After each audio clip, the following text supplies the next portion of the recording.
So the next function we see is lab management. So the labs that we design, we can create sub teams from within like a particular class.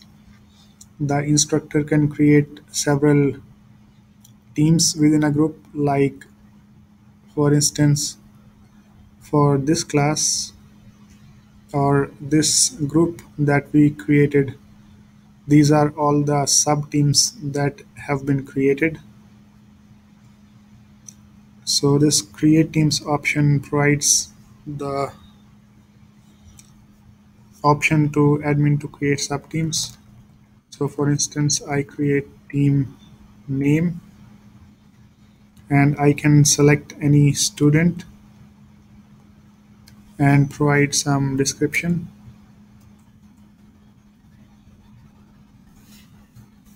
So if there are more than one member, then I can create a group team with this group team option. If there is just one member, I can create an individual team.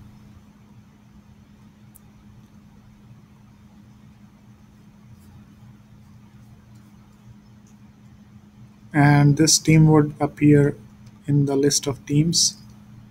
So for this team, I can assign the lab that I created in my previous video.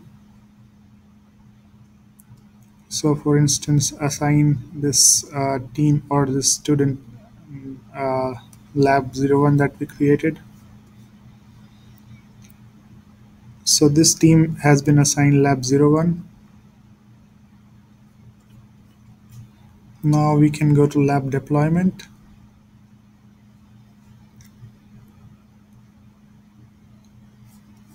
And we can deploy this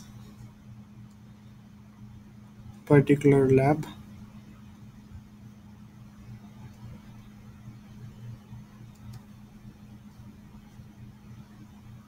There are several other options that are present in the deployment section, like I can show you till this lab is deployed. So the status would keep on changing as we deploy the lab. So from deploying it changed to create in progress. So you can use stack status to check how this uh, lab was created. So like for this particular lab, there were 5 virtual machines. And as each of these machine was created and environment was deployed, the information was updated. So you get like real-time information how your lab is being deployed. So now we can see that the deployment of this particular lab is successful.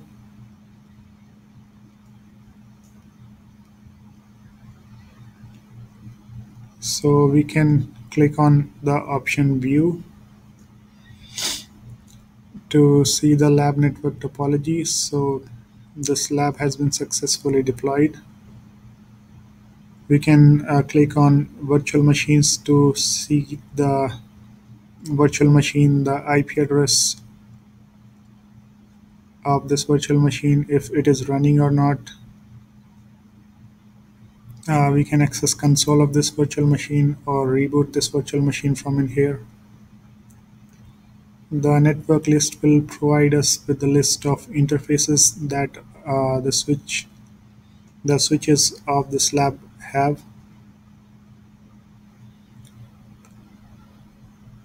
So for some of the other labs that have been deployed, we can see all this information.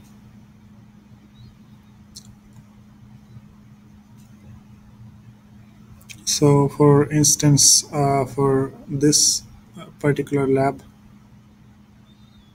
this is the deployed environment. It will show 3 virtual machines with different memory and disk space. Network list will show all the interfaces of this particular lab.